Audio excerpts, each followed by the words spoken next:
Laugh in Your Face Radio presents the long-anticipated feature, Wally Wong Drives the Bus to Hell. Every week, people in the news who are most worthy of eternal damnation in the lake of fire get a special seat to spend their afterlife in Dante's 9 circles of hell. Or, as the people in Mexico would call it, Senor Wally's Alatapus del Diablo. Who's going to hell this week, Wally? Good evening. Welcome to Who Gets a Seat on the Bus to Hell. This week's Mephistopheles Metro commuter will be prominently seated in the back row over the tailpipe between Dick Cheney and Adolf Hitler. And that winner is John Stump, CEO of Wells Fargo. He committed crimes so heinous against of average Americans that he made several people who work for Lehman Brothers say, God, that guy's cold.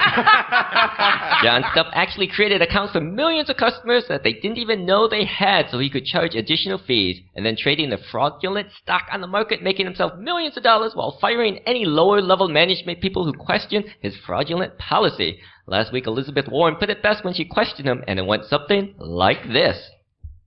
Since this massive years-long scam came to light, you have said repeatedly, quote, I am accountable.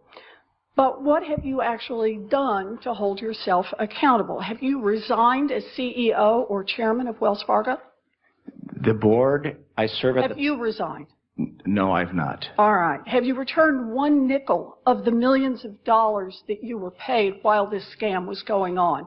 Well, first of all, this was by 1% of our people. That's not my question. My question is about responsibility.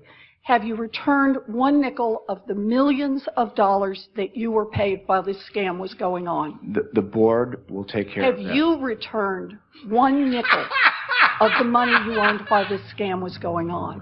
And the board will do... I will take that as a no then. You fired a single senior executive, and by that I don't mean a regional manager or branch manager. I'm asking about the people who actually led your community banking division or your compliance division.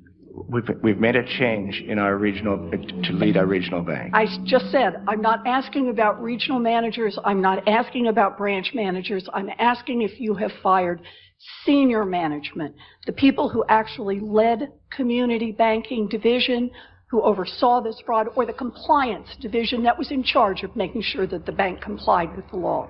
Carrie Toll said... Did you fire No. any of those people? No. Okay. So you haven't resigned, you haven't returned a single nickel of your personal earnings, you haven't fired a single senior executive.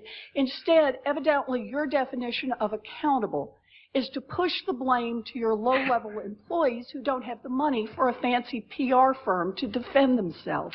Oh yes, John Stump, you have definitely earned a place on the bus to hell. Pack warm, you bastard. That was Wally Wong Drives the Bus to Hell, where the worst people on the planet get taken down.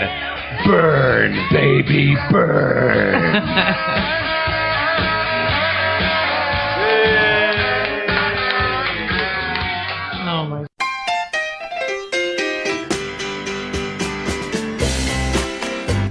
You can laugh more and support progressive radio by becoming a member of the Laugh in Your Face radio show. When you subscribe to your podcast, you get premium content and 2 complete shows every week. That's twice the funny. For just $5 a month, you get more laughs, more biting commentary, more variety and views on social and political issues. Plus, you get the satisfaction of knowing you are supporting one of the few non-corporate progressive radio shows in America. You can enjoy twice the alternative perspectives that the regular media can't or won't provide. Visit laughinyourfaceradio.com and click on our premium podcast button and become a member. Thank you for listening to Laugh in Your Face Radio.